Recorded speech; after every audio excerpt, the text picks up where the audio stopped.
Boom! What is going on, go-getters? In this week's episode, we talked to Kris Jones. Kris is an entrepreneur, investor, author, and speaker among all things. He's just a really cool human being. Yeah, guys, make sure to fasten those headphones. You're going to absolutely want to listen to this podcast in its full entirety. Kris drops many gems throughout this one. So, hey, make sure to like, subscribe, share with a friend. We hope you enjoy. Love you guys. Peace. Check out the new angles. Boom. Kris Jones. Man, I can't believe he made this happen. Investor, businessman, philanthropist, father. I mean, man of many hats. I'm really, really excited that you're here today, man. I appreciate your time.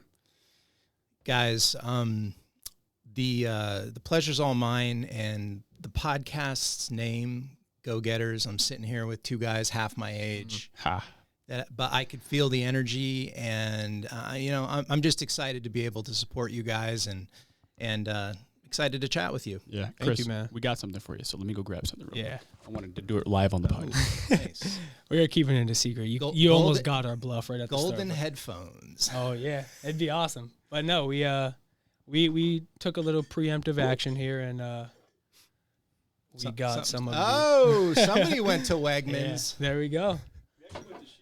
Shields, okay. Birch is my favorite. I'll take Birch. Let me try Birch. So Shields was one of the first, might have even been the first grocery store that picked up Parlor root beer. Do we have an opener? Oh, see, shit. I was just going to ask you that. Guess what? Oh, you got one. Let's go. You ready, man? That's literally because I own a root beer company. There you go. He literally asked me What right at the color? start. What color? Ooh, What do bronze. you got? I don't even know how to use one of these things, dude. You got it. Tell you the truth. Let's see. So yeah, we'll give it a try. There we go. I see. Yeah, Darrian's a completely sober cat, so I don't know if he ever cracked open a beer with a bottle opener before. Let's try this thing out. He literally asked me that, too. He said, do we have a bottle opener for him? And I just assumed they were twist-off. This is a cool look you guys got, too. It's kind of like, it's like rebellious in a way. Yeah, there's Old school. Yeah, there is a bit of edge to it. It's like by design. Cheers, brother. I'm not the edgiest guy, but my partners are. I see. And how many partners do you guys have in this? Is it 3 of you guys or No, what now? Cheers, brother. Guys, cheers. Yes, sir. Thank you very much. Thank you. Parlor. To Parlor, man. Oh, yeah. Kris Jones. No, I feel like I will say they are good. I wanted to get that out the way, but I feel like I must say too, I haven't actually drank like a soda or any soda drinks at all in over like 2 years by themselves. You don't have to drink that whole thing because Oh. I appreciate that too. I don't really drink Yeah. sugared water, but this is all natural. Nice. You know, it has cane sugar versus the kind of processed stuff you see in a lot of the cheaper stuff. So. Good stuff. It is good. I'm more on the fitness path myself now, but that actually all started for me. Like I said, it was like 2-3 years ago. I think the last soda I drank was with you guys at like a Loveland house. So however long ago that was, but it was at the time because I was drinking really badly and eating really badly. So I just thought one way to like make it a little bit better if I just started drinking more water, so I could still eat poorly, but. I kind of corrected all of that now, so I'm on a better path now. But the soda's awesome, man. It's great. My water usually has caffeine in the form of coffee, but Me too. or Red Bull, but on occasion, sugar-free. Red Bull, I used to kill Red Bulls when I was younger. Those things mess with me, though. Seriously, I'm a severe coffee drinker. I have like 4 cups of coffee a day. Got to stay grinding. But what was I getting at? Parlor, you asked me about my partners. I don't want to forget because if they watch this back, they'll I'll get myself in trouble. Yeah. There's 5 of us. The product comes from the music industry, so all of my partners have experience. Aaron Brook, he's the bassist for Breaking Benjamin. Josh Balls, he owns a music studio. He owns Noir, a restaurant in Scranton. He owns Strange and Unusual in Kingston. Oh, wow. Right. And among other things, he toured with Motionless in White for about 10 or 12 years. Matt Giordano, he's the old guitar tech for Ben Brunley from Breaking Benjamin. Oh, wow. But he went on to co-found an agency called Posture Interactive. And now he has an agency called Pressure. And then finally, and potentially most interestingly, John Phillips, who was the original founder really of this. He came to us with the idea. He kind of brought us in at different times. John is the tour manager for Snoop Dogg. That's awesome. That's crazy. Body Count, who is Ice-T's like metal band. And a bunch of other artists that if I told you, you wouldn't believe that he's involved with them. So, yeah, so he's involved in the industry by virtue of being behind the scenes for the most part, you know, helping artists kind of manage their careers. What made you say that you wanted to get into a root beer game, into the soda game? Well, you know what? Let me be honest. So, you know, if we go back to the beginning of my career, you know, nobody at the beginning of my career was per se interested in collaborating with me. But once I had some significant outcomes, you know, the sale of my first business as an example, you know, really the last 10 to 13 years has been this incredible ride of like opportunities that I never thought in a million years that I would have. Did I ever think I would be partnered with Josh and Aaron and the guys from Parlor Root Beer? Absolutely not. Would I have, you know, been on the Gary V radio podcast or whatever he calls it, Ask Gary V? Absolutely not. And I sat right next to another celebrity who also was on there. So I've had this crazy, you know, multi-decade career as an entrepreneur that's led me to opportunities that I never in a million years thought. I sincerely, I mean, I am a fucking go-getter. I am a high achiever.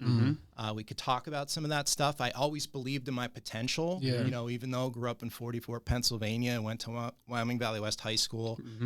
You know, I don't think there were too many people at that time saying, wow, this guy's going to, you know, go off and really do big things. Other than my mom, you know what I mean? And loved ones. But there was another person that believed that. It was me.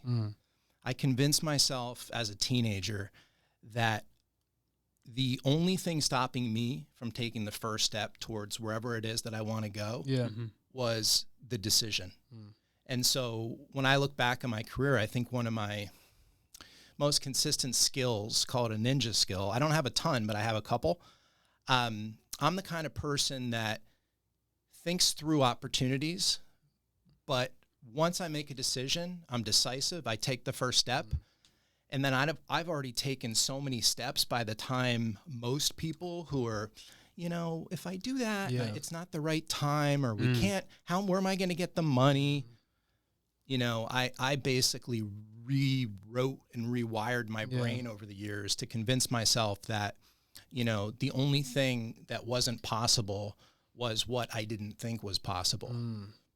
So, you know, that answers the Parlor question. Josh Balls, probably one of the coolest guys ever.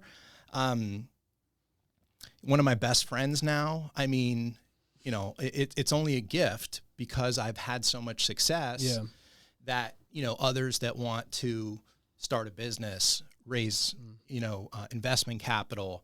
I get calls and I get outreach every single day from people, you know, asking me for advice or whatever. And in some instances, the way it usually works is through referrals. But if somebody that I respect reaches out and says, hey, I'd like to introduce you to someone, I take that very, very serious. And so my point in bringing that up is that a lot of the businesses and stuff like this that I've become part of were through those types of scenarios.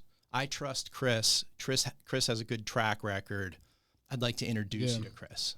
I see. It's important to have those kinds of people around you. I mean, that's been, I think, our biggest saving grace for this podcast so far is like a lot of the people we interview typically like also know other really cool people that they will network us with or so on and so forth. But that's been the same exact procedure for us. It's just finding those people that have a good taste for seeing the good in other people or just what comes with these guys and just networking. But that's been our biggest saving grace for this pod so far. Yeah. What's interesting is we did a podcast with this kid named Joshua Snell who did Save the Wave. I saw Save the Wave on the back of the computer. Yeah, and that's how we actually initially heard of you. Okay. We were asking him, like, hey, man, what do you think? Like, who are some cool people that you think we could talk to? And he said, dude, you got to talk to Kris Jones. And then from that point on, that's when I'm trying to think, like, how can I get in contact with that guy? That's super cool. And Josh is a great kid. Yeah, and he has a lot of cool stuff going on, man. I think he's one of those guys who, like you, can just make a decision and then start moving. Yeah. You know, I think he just actually made his move to New York, and now he's pursuing, like, skydiving full-time, which is pretty damn interesting. He lives a bold life. That's a bold kid. He's a savage, dude. I love that guy. That Shout guy, out to Josh Snell. Yeah, Josh Snell's. He's an adventurer. Yeah. He's someone that is, kind of like purpose driven. He wants to be doing things that are meaningful. And Save the Wave was super cool because here's a young guy that just wants to raise money to clean up the oceans, but he's really intelligent, and he came up with the idea. I think he had the support of his family to basically get an old bus and basically, put all kind of really cool, funky, creative designs on it, and then travel the coastline, and creating, all kinds of marketing. So cool. Awesome. Josh is great. Yeah. He's a good dude. So one thing I wanted to ask you is like, what were the early stages of your, I guess, not just your entrepreneurial life, but when you were a kid, like when did you develop some of these, I guess, mindsets that you have now that were able to propel you forward in the business world? Like at what age did you realize that this is what you were going to be and this is what you wanted to do with your life? So it wasn't so much what I wanted to do with my life. It was this, what I already referenced, this appreciation that I could be and do whatever I want and whoever I want. It started when I was 14. I was at my buddy Brian Drew's house, a kid in 44 on Virginia Terrace. And, we were athletic kids. And, for the most part over the summer, you guys know how it is when you're teenagers. You basically just kill time. You throw the football, you go swimming or whatever. And so we were up in his bedroom in this particular instance. And we're both sitting on the floor, and he has like a radio, the whole thing, and we have headphones on like this. And I remember him on air guitar, I was on the air drums, and it was Enter Sandman by Metallica. And we heard a knock at the door and opened it, and it was his dad. And his dad was holding a box that contained Tony Robbins' Personal Power 1 CDs. Wow. Interesting. And he's like, hey guys, you guys are just going to goof off all summer, and why don't you do something? Why don't you start setting goals? And actually the part of Brian's house that we were standing in was an addition that his dad was a dentist. His dad since passed a couple of years ago, unfortunately. But so Dr. Drew put on an addition onto the house, and he said, this addition? You know why we have this? You know why you have this beautiful room? He said, because of these CDs, because of Tony Robbins. And so I was a poor kid, lived on the left-hand side of a double block in 44th, single mom. She was actually at that time like diagnosed with a terminal illness as well. So I'm just like, I don't want to fuck up my life, And so I said to Brian, Brian said to his dad, Dad, leave us alone. But then I said to Brian later, I'm like, you mind if I take those? And so I took them, and that started a lifelong passion and like over-the-top dedication to personal and professional development. Tony Robbins is this kind of like leadership, self-help business guru. Awaken the Giant Within, right? Yeah, that's one of his books. Money Master the Game. I think I haven't read that one yet. I think he just did another one about health, how to reverse your age and all these other types of crazy scientific things. I mean, he's been in the popular media for a long time. But he's good though. He gave me the foundation of who I've become. But so, I listened to the tapes. I bought all of his other stuff. He offers live events, which are crazy. They're like 4 to 6 day events, 4 to 6 straight days, 8 in the morning until 2 in the morning, just full tilt. I've been to 17 of them. Wow. In 7 of them, I walked on fire. Like actually? Like legit. Like you could whoever's listening, do it now. Like just Google, what are they called Tony again? Robbins fire walk. What are those events called? So is it like the thing like where you walk over the coals or whatever? Is that what you're referring to? Yeah. It's something for Destiny, isn't it? Date with Destiny? Date with Destiny, I think. Yeah, that's what those are called? Or are you talking about the specific events? I think that's one of the events that he does. It is. And they're I've been to all of them. They're amazing. Business Mastery, I made a ton of money just from that, just some of the insights. But anyway, long story short, dude, so I just started to believe in myself. My whole career has been defined by just not playing by other people's expectations of me. And by the way, that changed dramatically. Once you start delivering and once you start consistently getting results, everybody wants to study you. Everybody wants to talk to you. Everybody wants to collaborate with you. But long story short, those first, so I went from high school, right, to Penn State, and then I went to Villanova University for a graduate degree. Then I went to Albany Law School for a law school degree. And during all those years, I was like an over-the-top high achiever, getting involved in things, running for class office. I was the president of my law school class all 3 years. I gave the speech at commencement. And it was just this, the person that who I am and who I was becoming was this person that just set goals. And was a go-getter, like just went after it. I don't know if this is embarrassing or not. I don't fucking care. One of the things I've done throughout my life is I've used basically visualization and mantras, like internal. Sometimes I'll say them out loud, but generally I'll say them in my head. And I got to Albany Law School, didn't know anybody, and I saw that they were going to be running a thing for class officers. I didn't have a goal of like being the #1 student. It just wasn't a goal. My goal was to get involved in government and public service. So, look it, you could run for class president. And 16 people ran, including myself. I already told you I was class president all 3 years. So I won. But the mantra in my head is, I will win, I will succeed, I will persevere, I will win, I will succeed, I will persevere. And I'd fucking step into that law school and start saying hello to people, and they'd be like, where the fuck did this guy come from? That's so interesting. Fucking Wilkes-Barre, Pennsylvania is where I came from. That's so crazy how effective that can be. Or some people claim how crazy that can actually be for your life. Like, it's almost like you're manifesting whatever reality that you want to create in a way. It's funny that you said that because you're an athlete, and as an athlete, athletes, particularly once you get to like the professional level, there are people for all of these professional teams that help the athlete visualize and see what they want to see, manifest it to your point. So a lot of my backstory is all defined by high achievement, personal professional development.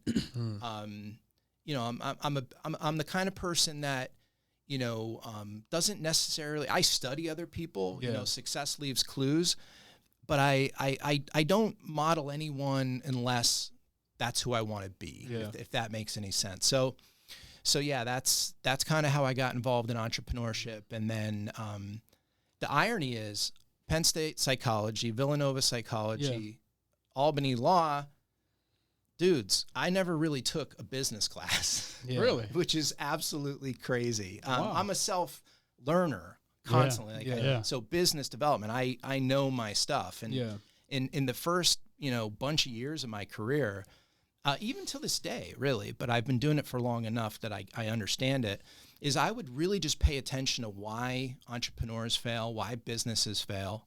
And I have a whole list of reasons. And then the ones that succeed, why they succeed. And it's so that's how I became more successful throughout my entire life. I haven't succeeded at everything by any stretch. I've failed many times, but disproportionately taking that first step before anyone else does, having somewhat of the irony is I actually have a high risk tolerance, but I'm operationally risk averse. So in other words, I think things through. That's probably like one of my things I say the most. And I even say it to someone else. Someone will say, hey, can you do this? I'll be like, let me think that through. Because I want to legitimately think it through before I just do it. Right. And it's mostly personal professional development. And I've applied that to entrepreneurship. And that started when I was at Villanova in the late 1990s. And my brother called me unexpectedly. And legitimately, he and I were never in business. I was in grad school.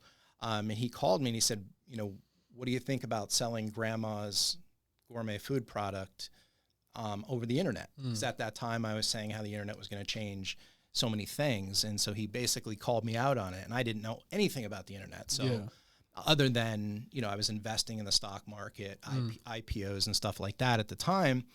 But I self-educated. I taught myself how to build websites, and then eventually, how to generate traffic to those websites, and then later on, how to monetize it. And when I applied that high achiever gene that I have to that idea, I went from a $30, first check, to making millions of dollars a year. And at what age are you doing that? Oh, by the way, before I graduated from law school. Oh my God. So you're doing all this while you're in college? Yep. Oh my God. And grad school and law school, yeah. And so is this, and I was class president, so it's like I'm so much going on. I'm wired, to. One thing I want to know your opinion on really quick is, do you think that the high achievement thing can it be taught and learned, or is it something you're just born with? It could be fucking taught, and I'll tell you right now. The only thing separating people who achieve, generally speaking, from people who don't achieve is that the achiever is willing to take the first step and learn. The achiever believes they have the capacity and the ability, and they might not have everything they need long term, but they have everything they need right now to take that step.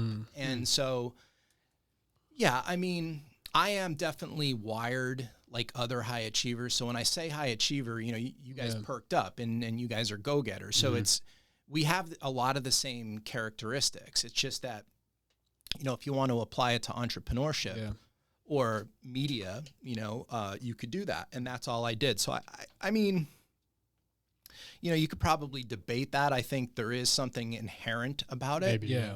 There were other entrepreneurs in my family, if you go back, but no one ever really had so much success. There was success for sure, but the outsized success wasn't something that my family had. So that's why I think nature and nurture, so the environment also matters. And I told you, Tony Robbins, and I'm doing a program right now. It's called Mind Valley. So mindvalley.com. It's pretty extraordinary. And ironically, the program I'm doing, which this sounds totally sappy, I didn't name the program, but it's called Be Extraordinary. Yeah. And it's all this, like the psychology of success, like visualization, meditation, being able to slow things down. And then Tony Robbins talks about this thing called state, which is really your energy and like what you bring to the table, when you're working on important things. And that was something that I learned early in my life. And to this day, I'm always self-aware of my state. Like actually coming in here today, I didn't have to do much, but like I went from sitting in front of a freaking computer all day doing a bunch of mundane work to not, knowing what I was going to get here other than, seeing some of your previous podcasts. And I knew I had to come in here with at least a equal energy level, which awesome, man. There's specific things that we all could do regardless of, who your family is. You don't necessarily need to come from wealth to become successful, et cetera. And so that's my story, and that's my belief. I believe we all have this extraordinary potential to do and, become whoever we want and take that first step. That's awesome. Good. In a lot of instances, like people can recognize that within themselves, right? And then kind of just flick a switch and then things can change. But one thing I'm really interested to hear about from you is your journey with Pepperjam.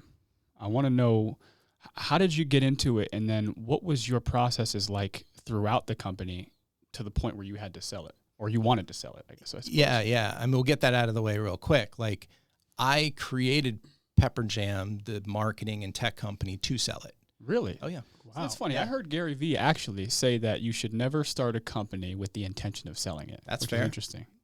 I mean, I was poor. I guess it worked though, right? Yeah. I mean, it was an idea, and it was something that I wanted to do. Wow. But to answer your question, so Pepperjam was one of the first like legit sized tech companies here in the Wilkes-Barre area. Yeah. I graduated from law school and I opened up an office in the Innovation Center at Wilkes-Barre, which is down on Main Street, South Main Street. Oh, yeah, the think tank now, right? Yeah. They do Cole Creative down there too, right? Yeah, shout out to them. Yep, guys are great. So it was weird, man. I basically had this idea, which is, you guys ever heard of brain drain? It's a concept that applies to rural, kind of small, struggling cities like ours, Wilkes-Barre, Scranton area. When you have like a high density of colleges, and so you're graduating a lot, you would think that this area would be just bustling, but you graduate and then leave. So my business model was to do the reverse, to reverse brain drain. Basically, I'm gonna create a tech company. Yeah. I'm going to hire the best and brightest young people coming out of the 13 colleges and universities within about a 45 mile radius. And I'm going to leverage that untapped potential, that untapped, human capital, to build a tech company that could compete nationally and globally. It was Pepperjam. We did digital marketing, SEO, pay-per-click. It was pre-social media. Believe it or not. So it was a lot about analytics and early software and whatnot. And then in 2004 was really when I told you guys I made this money in law school. I was an affiliate marketer. I was building websites, generating traffic, and monetizing that traffic. When I opened the doors to Pepperjam and started hiring people, the idea was really to take what I had learned, having that success with internet marketing, and then selling it, if you will, to other businesses. So, we'd start picking up clients that wanted to grow their online presence. And so that's what we did. By 2008, we were about 130 employees. We had launched some software. It was an idea that I had in the whole business model and in the whole idea of building and then eventually selling it. I knew that service-based companies have a lower multiple when you exit. So let's just say you do $3 million in revenue. You're going to usually get between 1 to 2x revenue, assuming that the profit's pretty good. So, you get $3 to $4.5 million. Well, if you have a software company, the multiples could be 5 to 8 times. I mean, depending on if we go back over the last 20 years, I've seen multiples in the 20s or the 30s. Yeah. Like the Instagram acquisition and others were like multi-hundred X. So launching the software was strategic. I wanted to increase the valuation of the company. So we did that in 2008, and then we were acquired 18 months later by then publicly traded GSI Commerce, who the owner of it, there's this really amazing story that I was able to contribute to Inc. magazine about this story.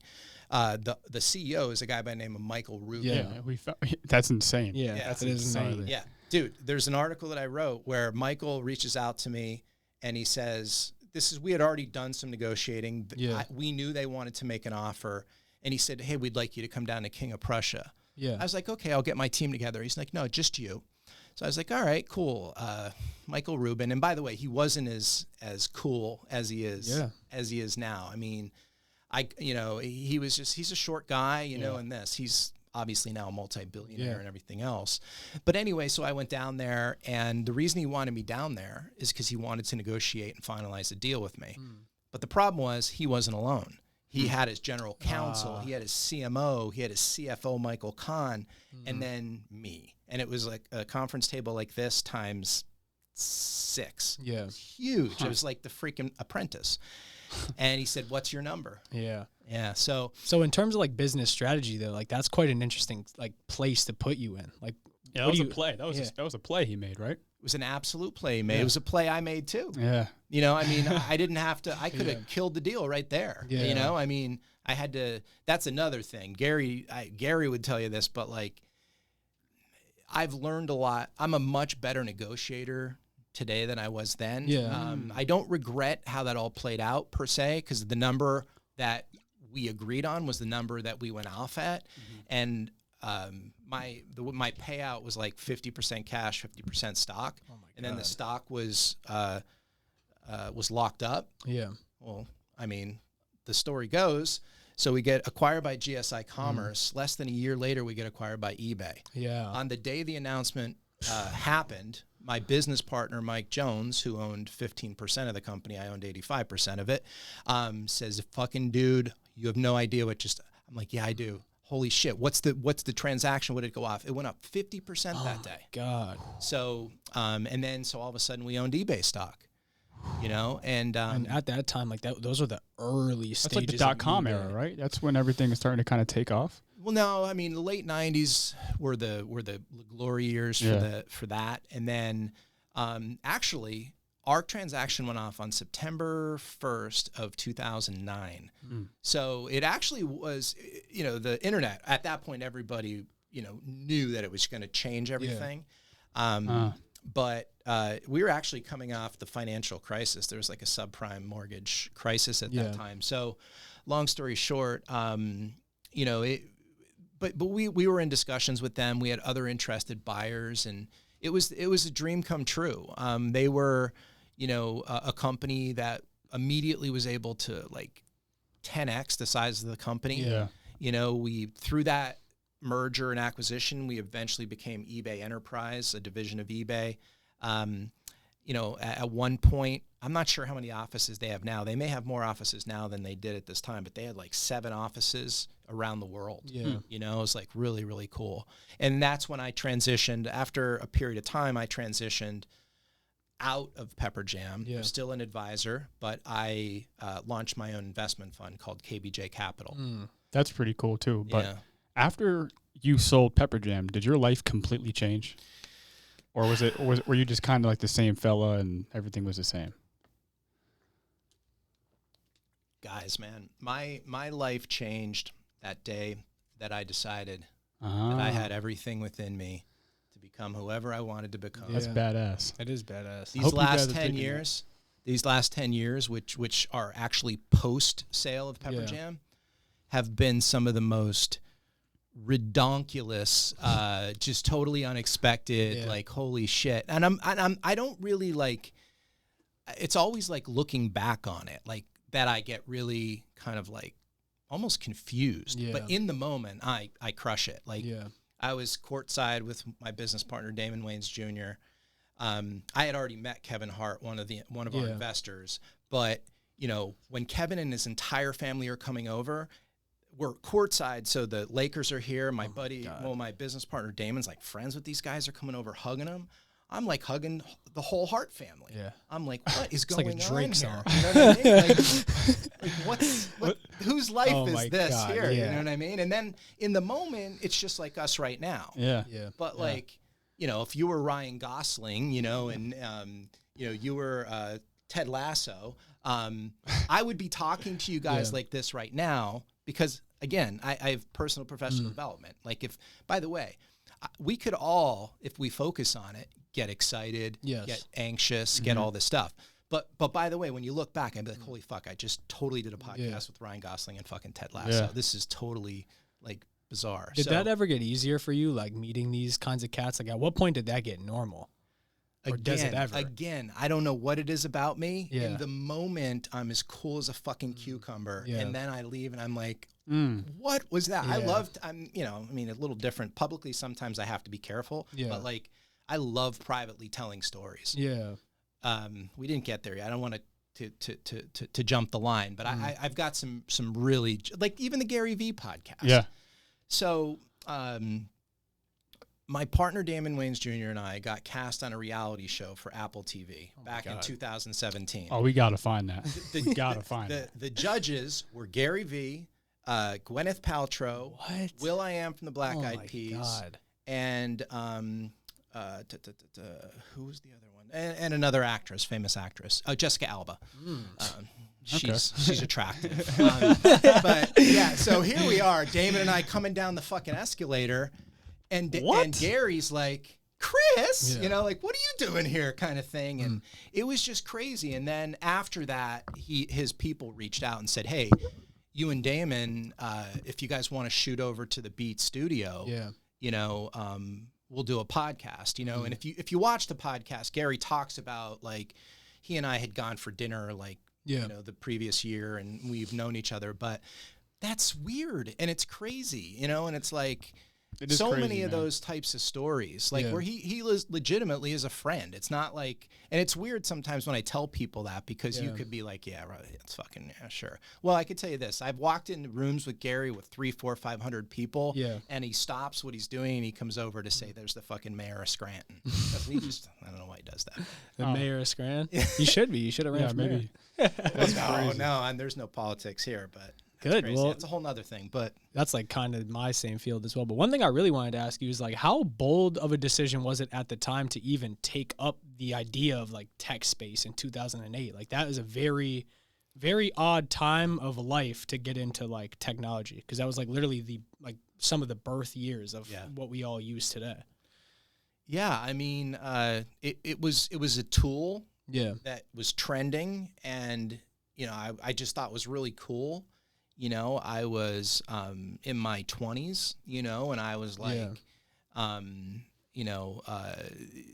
this is a way that I could do cool stuff and make money. But money was never, and is still not, I'm not sure it ever was, like my drive. I set goals, to be clear, and I visualize those goals. I always have goals. And there was a goal that, and this is a crazy goal because I grew up with nothing, By the time I was 30, I wanted to become a millionaire, which, I guess all that means is that you generate $1 million a year. And that happened by the time I was 23. Jesus. Oh, that's next year, man. That's So it ain't going to happen unless you set the goal. Yes. I can promise you that. And so it's more about, I'm like a self-educator, so I'm paying attention to what's going on. Like we could have a legit conversation about AI, because when I see these things happen, I don't immediately dive in. I'm not like easily sold, but if it seems to solve a problem that I have or that isn't solved, I take an interest and then I just own it. I mean, I spend 2 to 3 hours a day in ChatGPT. Really? So is that like one of your things right now? Like, is like the AI taking the world by storm? Because we're only very recently figuring out what it's like, the potential of using AI just to improve a podcast is. I couldn't even imagine all the other things or problems across the world that AI is going to be able to solve one day. Yeah, it's I'm using it to try to drive efficiencies into stuff that isn't that I either have to pay a lot for or are just naturally inefficient, like content creation as an example. But we're actually building we acquired the domain DIYSEO.ai. We already own the domain doityourselfseo.com. And SEO, or search engine optimization, is a huge form of digital marketing that I've been doing for decades. And we're building an all AI-driven SEO SaaS platform. Wow. So can you dive into that at all? Yeah.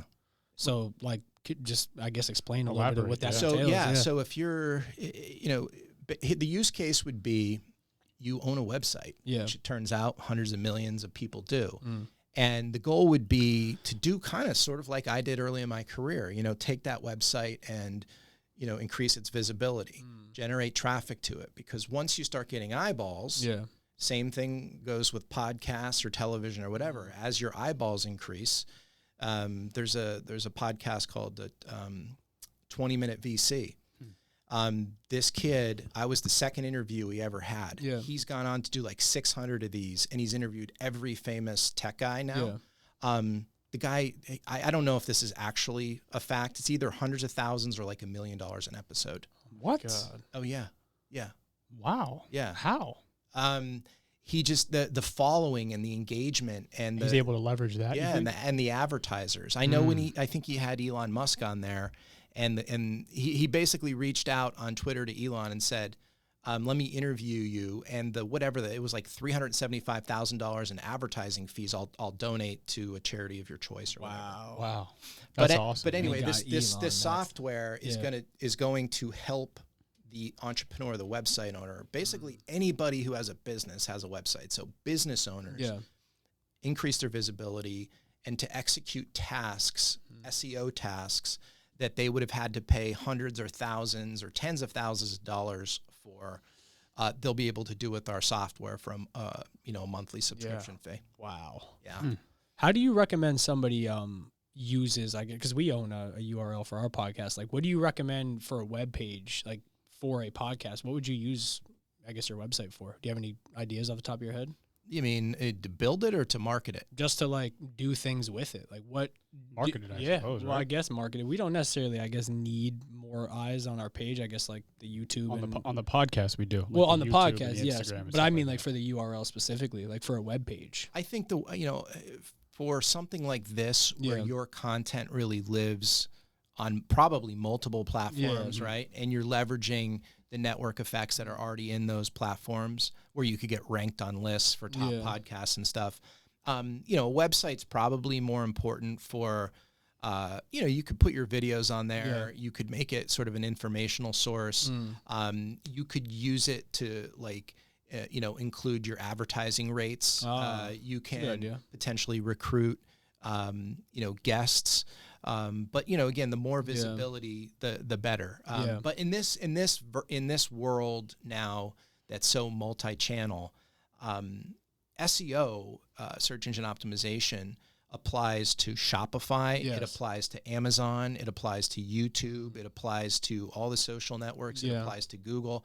So when I say search engine optimization, people think about it being a website, but you could also use ChatGPT, and you'll be able to use our software at some point to be able to write up optimized, titles and descriptions for the videos that you post, et cetera. And so it's really it's a tool that basically sits on the side of someone who wants to increase traffic and visibility, to whatever it is that they're doing. Yeah, there's a lot of great AIs out there right now that allow you to do a lot of those things. Like we don't use a lot of them. Well, we haven't previously, but we probably will be going forward because of all the cameras and stuff. But there's a lot of great AIs already that will say, for example, we plug this podcast into I think there's one called Munch or something like that, and it'll literally break you down like 30 to 50 clips from an episode. Ours are typically like 2 hours, so there'll probably be more the longer the episode, and it'll give you like titles that they deem perfect for certain platforms and like hashtags and just ways that you can word it that might make it more viral on certain pages. And that's just one that we know of. Yeah. I'm sure that there's a bunch of them that apply to a bunch of different social medias. The AI thing is crazy, and it's going to take content creation, because that's our field, by the storm in the next couple of years. Yeah.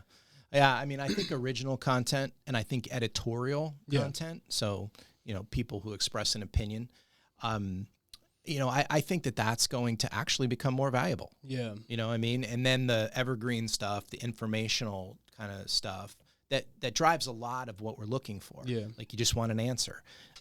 That'll all become, voice activated and AI generated.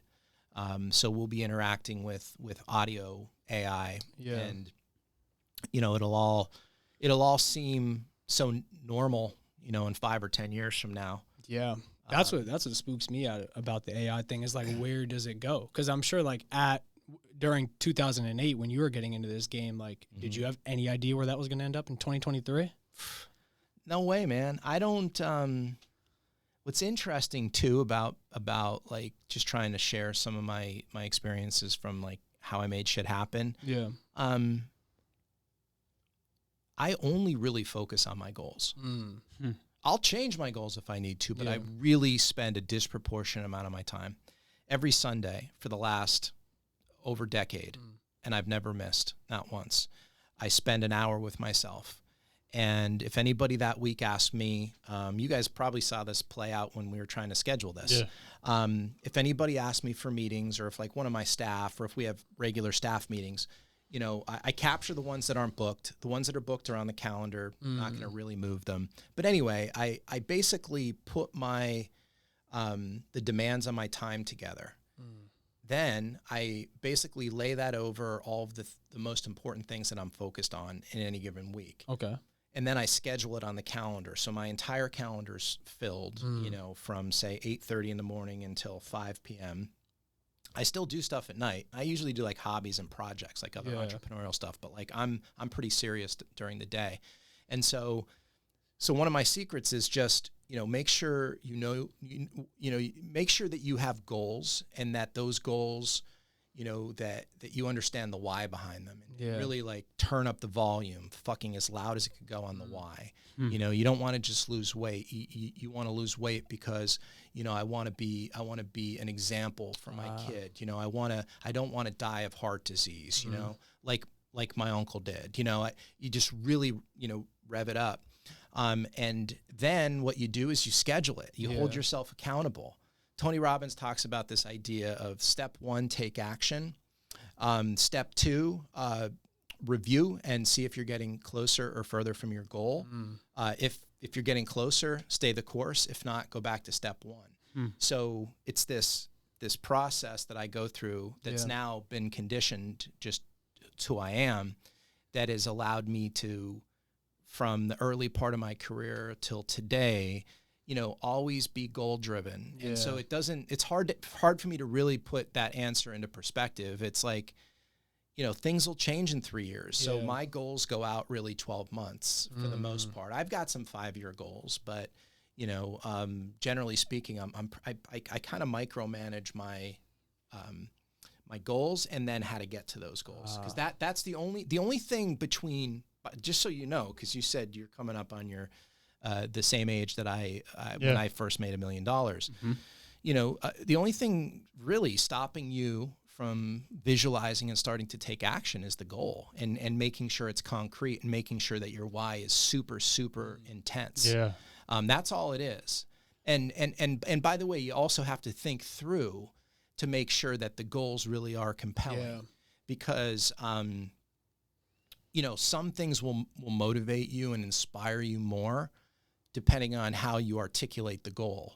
You know, so I want to make $1 million because I want to buy my mom her first home. You know, I want to make $1 million because, you know, I want to give my brother and sister each $100,000. You know, I want to make $1 million because I want to put $500,000, you know, into the S&P 500, you know, and just make it more clear like that, and it'll be more compelling and be more like kind of purpose driven. Yeah, the why. I always thought that was an amazing way to like stick to whatever it is, because he and I talk frequently about like setting goals.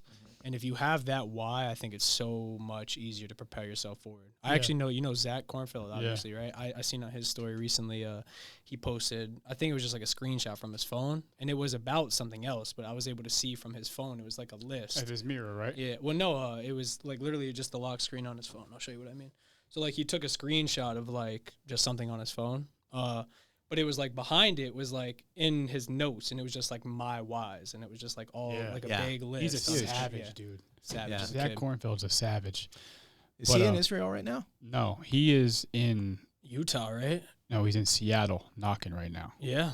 This is his time of the year where he's out knocking on doors, making sales. Dude, I think last year he worked for 4 months out of the year and made $150,000. And then went and bought an investment property right when he came back. Yeah. See? Yeah. Killer, man. And you don't need, you know, your goal, make it so you're going to have to work hard and sweat, but you know, set goals that you could achieve, even though other people think you're crazy. Don't use other people's feedback to set your goals, but you know inside what's going to drive you. Yeah.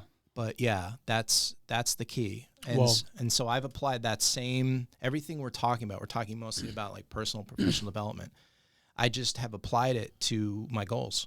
I think that we can take a lot from this conversation, because in the beginning of the year, I'll be completely transparent. Kevin and I set goals for this podcast, and to tell you the truth, I don't think we got very close to them. But I don't know if we went about them in a strategic way that would really work in accomplishing them. Like I think one of the goals that we made was setting we wanted to have 10,000 subscribers by the end of the year. And right now we just hit 750. Yeah. Which there's no reason you can't hit 10,000. There's no reason we can't hit 10,000. You just need a better strategy. We just need a better plan, and we need to hold each other accountable to how we're going to get ourselves there. And luckily, I think that was something we've set in stone a while ago, but it took us until very recently we were able to achieve that. Now, our game plan, I guess, going forward now is to completely level up production, completely level up quality in terms of podcast clips, everything we're putting out. Because we believe in what we're creating. Yeah. Right? Like who we're talking to and the ideas that we're bringing up, but I think we needed to find a better way to visually present that to people on all these different platforms for them to go and click that button. But you made a good point recently. I believe it was just the other day. It was like, there's no telling what can happen. And I mean, we have 6 months. There's no telling. Guys, there is absolutely no telling what could happen. That, I mean, and that idea repeats itself if you believe, if you believe in it and you work hard enough, for sure. Yeah. And you have to, the key is when you set a goal like that, 10,000 subscribers, it's okay to modify the goal, if you have to, because we're in the 6th month of the year. I always like to kind of try to think about goals in terms of days, weeks, months, quarters, years, right?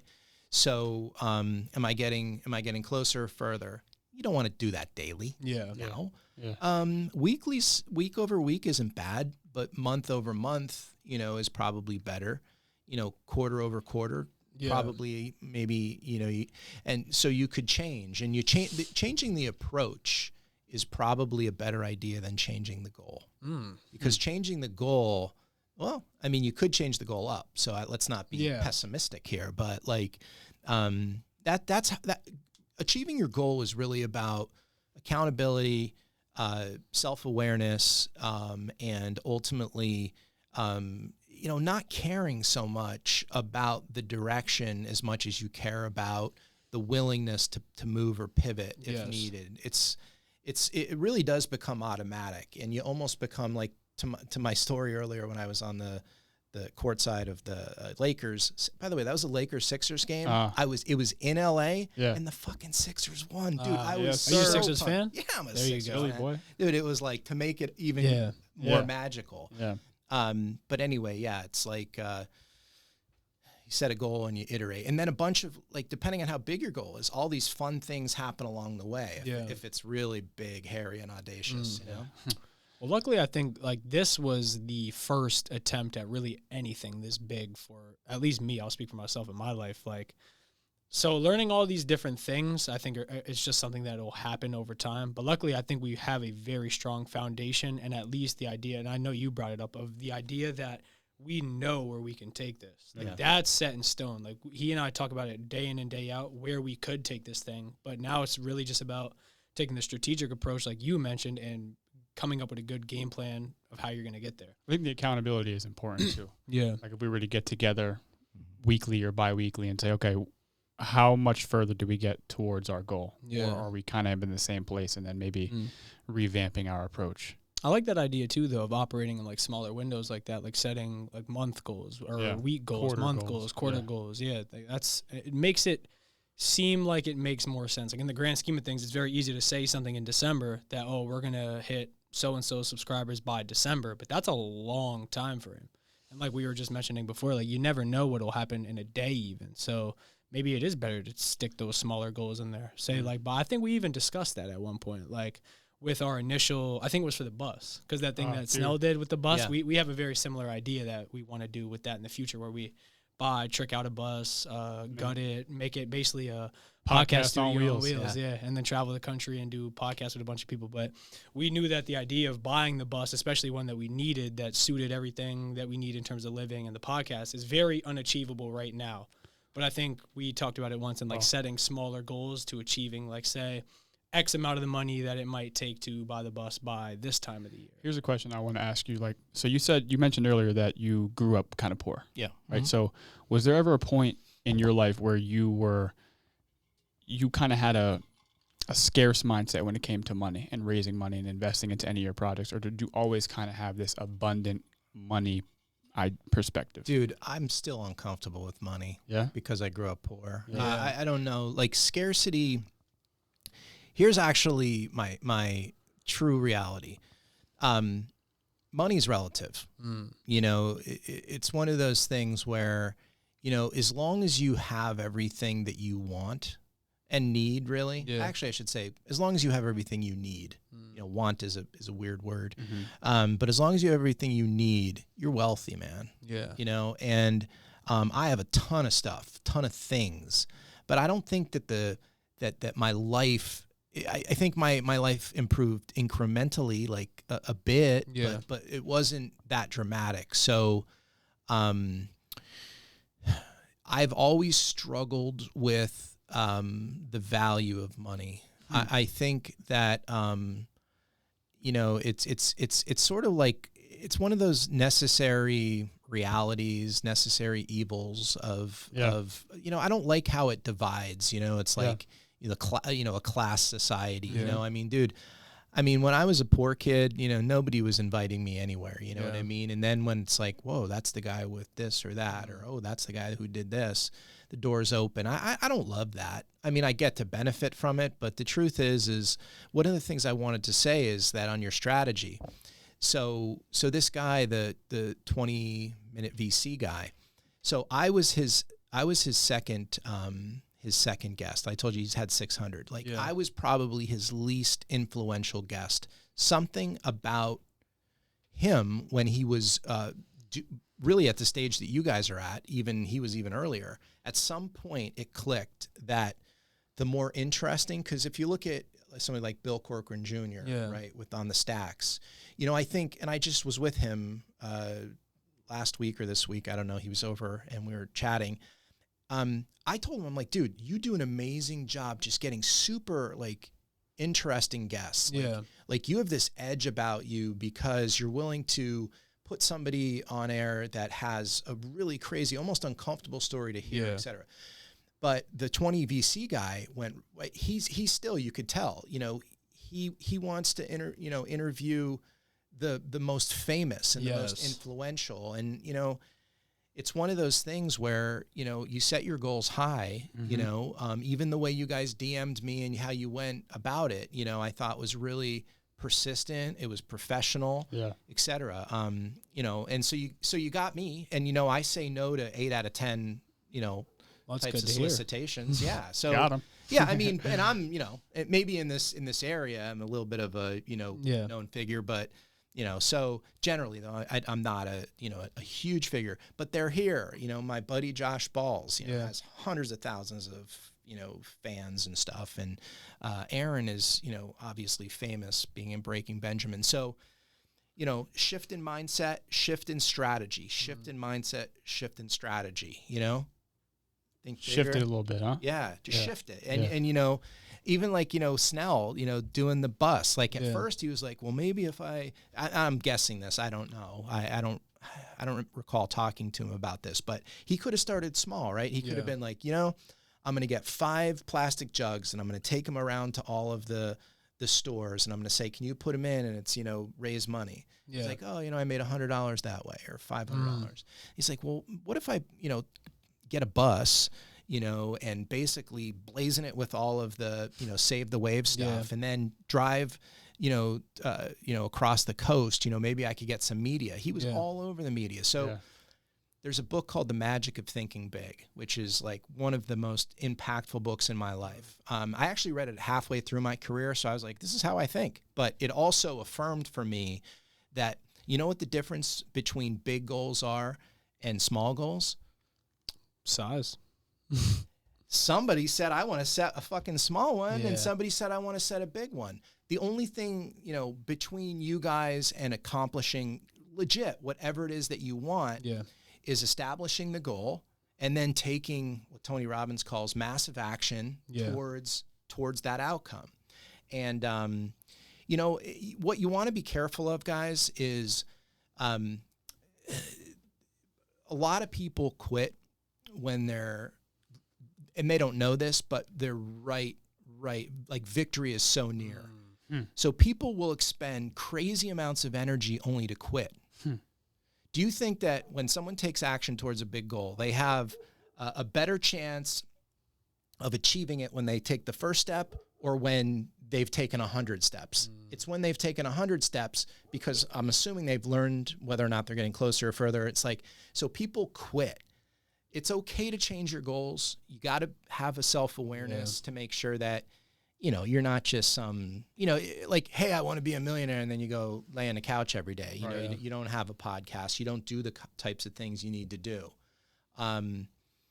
So, I know it's hard to kind of talk about these things at any level of length, because it's, we're only here for an hour or so. And it's but I'm telling you, I'm trying to repeat myself a little bit, because for anybody that's listening, I imagine your audience is, young people.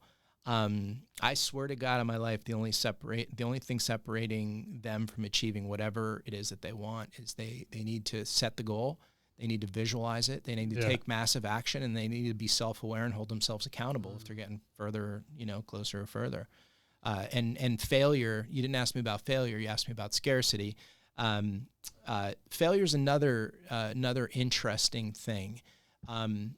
If you redefine what fear means, failure is just an opportunity not to do something again. Yes. Yeah. So if you handle fear, because fear of losing it all, fear of failing, fear of embarrassment. Yeah. All of those times, and I don't remember if we were recording or we weren't, but when we were talking about all the celebrity things and how I hold my shit together, dude, if I worried about myself losing my shit, I would lose my shit. Yeah.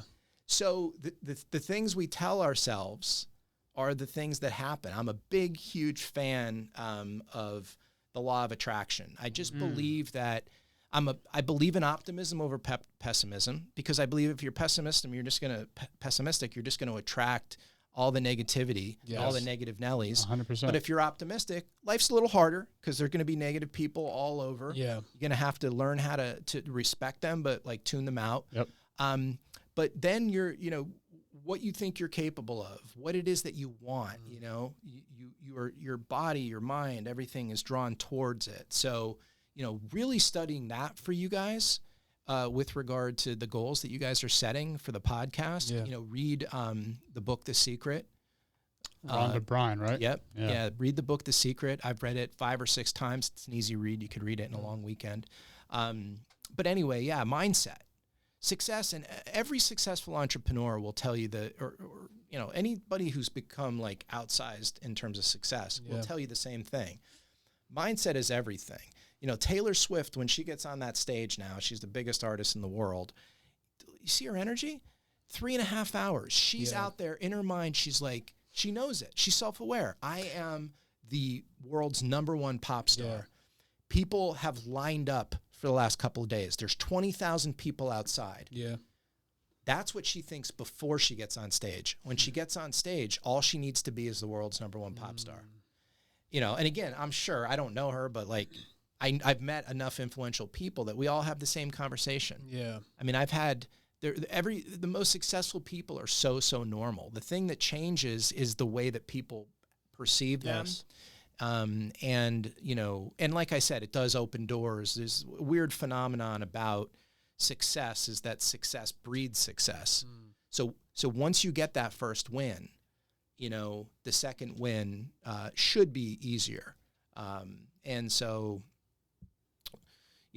so that's a long-winded. Damn. Yeah. Okay, we got to get in the lab right after this, bro. Well, I figured I'd warn you. We definitely did go over an hour, so I know I don't want to make you too late for what you got to do after this. But we still have another 10, 15 minutes if you want. Yeah. Okay, yeah. Unless you guys are bored. I mean, no, not at all. I didn't want to make you late for your thing. And just so the listeners know, I have a commitment, and you guys usually do this podcast longer, but nonetheless, I'll try to return the favor by figuring out a really good guest for you guys. That would be awesome. They could come up to this speakeasy, and I don't want to describe it because the guests are going to have to figure it out on their own. Yeah, they don't know if this is above ground, it's just underground. A speakeasy, yeah. Remote location, send you the coordinates. And I'll figure out a good guest that you guys could have. But that's awesome, man. Yeah. What I was gonna say though is I don't like to watch a lot of our episodes because I do this weird thing where it's not something I do, but I have this weird idea where like one day when I'm really older, or like maybe when I gain a lot more wisdom in life, I want to come back and I want to like rewatch them in order so I can kind of see myself grow over the years. Yeah. This is definitely gonna be one of them podcasts where I think I have to go back and watch. Yeah, we gotta look back on this one for sure. Because this is like one, I know I've experienced this before with other guests, but this is like one of them where I felt like I was watching a podcast in a way. Like, because that's one of the big things I love to do is I love to like get a lot of my knowledge, and I like to learn a lot of things through listening to like podcasts or audiobooks or whatever. Definitely.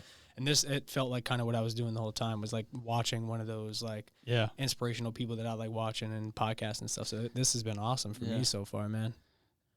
I'm blown away. Yeah, really cool stuff, man. So I started to model successful people success leaves clues, and modeling is like one of the most powerful ways for you to really stop comparing yourself to people who don't have what you want or that aren't getting what you want, and just study them. That's why I love personal professional development books, but for whatever, if a new biography comes out, I get so excited. Like it's because then you go on the journey. The one I'm reading right now is the founder of Salesforce, which is like a CRM sales software.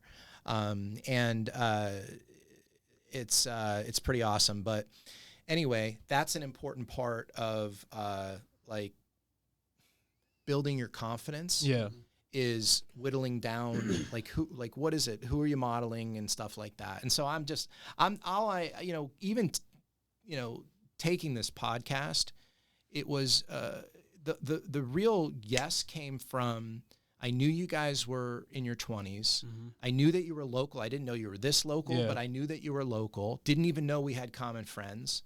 Didn't know that, we either went to the same high school or shared, that kind of thing, which is crazy. I just was fortunate to be able to, early in my life, realize that, because you called me a philanthropist, which is interesting because I'm still pretty young, but give my time. I was on the board of trustees at Misericordia University for 12 years, PBS, the WVIA for 10 years. Never got paid, which, by the way, isn't why you do that, but really just became enthralled in those communities, and just, oh my God, the mentors that I was able to pick up, because those are a lot of influencers around those boards.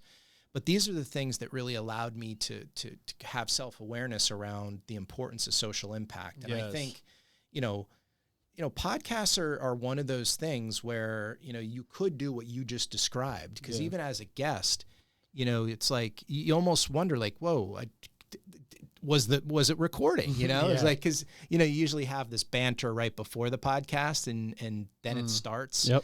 You guys warned me about how it was going to start, but there have been times, I did a podcast earlier this year with someone who, she's like, yeah, it's been recording the whole time. And I'm like, oh, That's why I always try to warn people, because like we've had guests like come up here and they'll like just hop into it as if like we're already going. But like, that's something we have to do before we start. And it helps for privacy too, because some people we have some wild friends. So sometimes people might come in here and just say some wild things off the rip, and it's probably for the better that they don't get to see that. And it's good that when you're rolling, because that can get bad for people.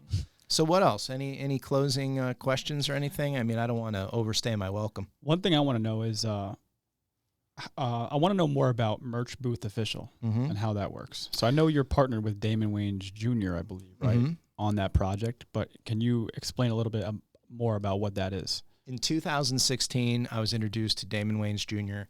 He is the second generation of the Wayans family. You guys are a bit young, but when I was your age, one of the most popular shows was on Fox, and it was called In Living Color, which was like early day of sketch comedy with like Jim Carrey and Damon Wayans. That's Damon's dad. His uncle Keenan, his uncle Marlon.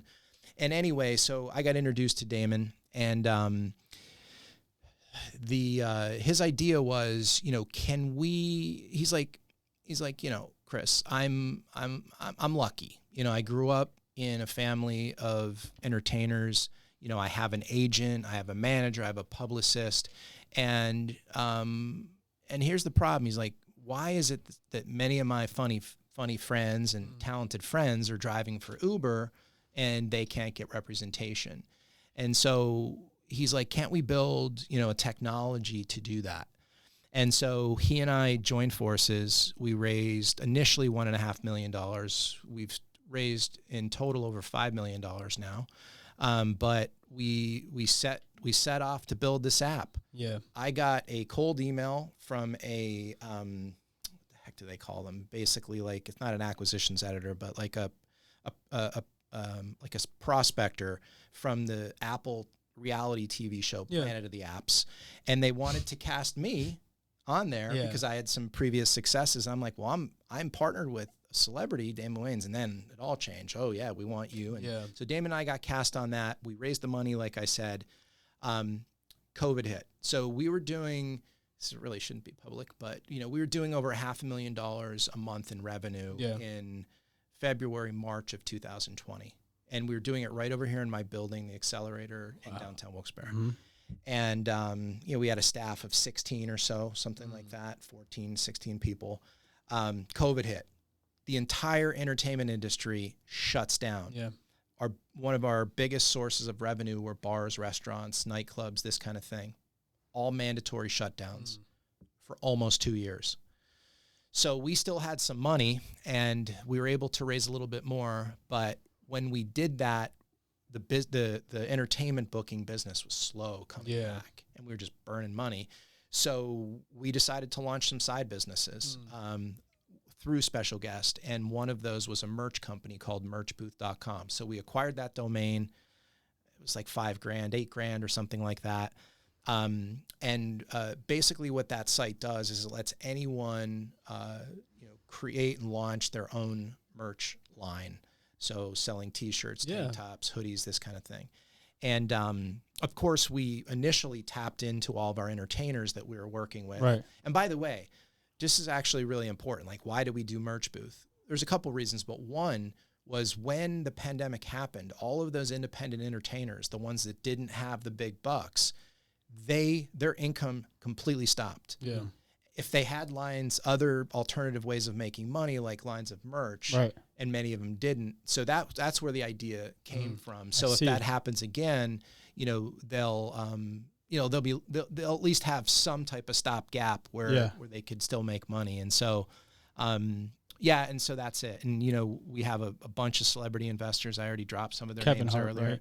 Kevin Hart, Damon was on a TV show called New Girl. So we have two of the cast members, Lamorne Morris, who was also in Christmas Chronicles. He's the black police officer when the reindeer are going. It's crazy. I'm like, holy shit.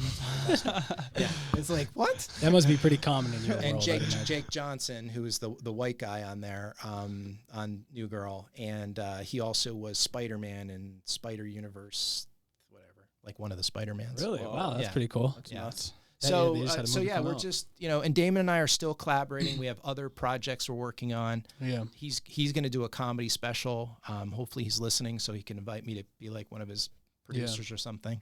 That'd be cool, man. I mean, it would be unbelievable. That'd be nuts. I guess one thing I wanted to ask you too before we head out of here is like, can you lay out any of those, I guess you could say, future goals that you still have yet to achieve?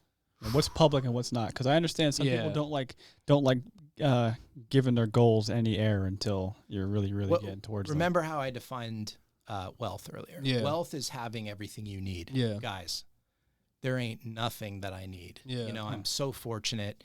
I have everything that I need. In terms of the goals, though, I've never written a New York Times bestseller. Oh, we didn't even get into your writing books. Yeah, I've written, the first book was in 3 editions, so there's 3, and then I put out a book last year with a co-author called Search Engine Optimization for Dummies, right? Dummies, yeah. I can't, again, 100,000 I talk about, I can't even talk about it because it doesn't even make any sense. Yeah. A fucking dummy author? That's crazy. It's crazy. That is I nuts. checked it out on Amazon, 100,000 copies. Yeah. That's insane, man. So anyway, so I've never written a New York Times bestseller. That would be interesting. I have friends that have done that. That's more of like a 5-year goal. I've never IPO'd a company. It would be cool to take a company from, that to IPO. Another goal, which is starting to become a goal, I have a 14-year-old son. He's my oldest. He's starting his freshman year at SEM. And he's really interested in finance and entrepreneurship. I think there might be a building and some businesses for him to take over one day. That's awesome. So remember how I said that, you get your why behind your goal? Yeah. If my why is to keep this all growing and stable so that my son, Kris Jr., could have that, I would fucking bet on that. It's like the LeBron saying? Effect right now. You got to stay in the game. Jr. Bronny, yeah. By the way, Bronny, and this is Damon would kill me. Bronny was dating his daughter for really? Yeah, for a long time. God. Wow. Yeah, that whole thing Small out there. world, man. That whole thing out there in West Hollywood is almost like, surreal. Yeah. Small world. We got to get back out there. Well, we have yet to make it to LA or California in general yet, but we just got back from Dallas and Austin, Texas recently, and that was like a mind-blowing. That was awesome. Yeah. Well, cool guys. I don't want to keep Kyle and Steve waiting too long. Okay. They're down at Franklin's waiting for me. I really appreciate your time. We'll leave all the links in the description and stuff like that. It's KBG Capital on Instagram, right? Yep. And yeah, man, this was quite the experience. Guys, the pleasure was mine. There's absolutely no doubt in my mind that you guys could rewatch this, and there's some little nuggets there that I learned from swinging the bat. Oh, yeah. I learned from making, I learned from being willing to iterate if I wasn't getting what I wanted. I've learned from not playing by the rule that you're only as good as what was given to you. You have to get what you want. And no matter what your backstory is, whatever, seriously, no matter what it is, that's not really should have very little influence. If anything, it should have inspiration towards you, building up that self-confidence to know that you have everything within you to achieve whatever it is that you want. So cool, guys. I wish you guys the best. I owe you one guest. I don't know. That's awesome. You can picture Gary V coming up those steps right now. We'll go to Gary V. Yeah, we travel. We talk about it all the time. So don't say those words though, man. Don't say those words. I don't know. This thing is too long. He'll never get to a full hour. His people might watch it. A couple of them know me. We'll tag him. We'll send him a DM. We travel. We'll be on the road with our suitcases. Gary? With 3 cameras. Come on, Gary. Come on, Gary V. Jab, jab, jab, jab, jab. Oh man, my phone's lighting up. That's not live. All right. Okay. But on that note, man, I really appreciate you not only giving us this conversation, but sharing this for our entire viewer base to be able to hear this. I think this is an awesome conversation that I cannot wait for them to hear. And on the note of what you were saying, we'll have a lot of clips and stuff that'll come out. So thousands of more people will get to see this across the world. So I thank you for your time again. This is awesome, man. Guys. Drink Parlor. Don't forget. Drink Parlor. Wegmans. Let's or go. Shields. Or Shields, yeah. Shields. I keep pointing at the wrong camera. I'm an idiot. See, we're all new to this, too. Here. All right. Kris Jones, KBG Capital, LSEO. Let's go. Subscribe. Peace.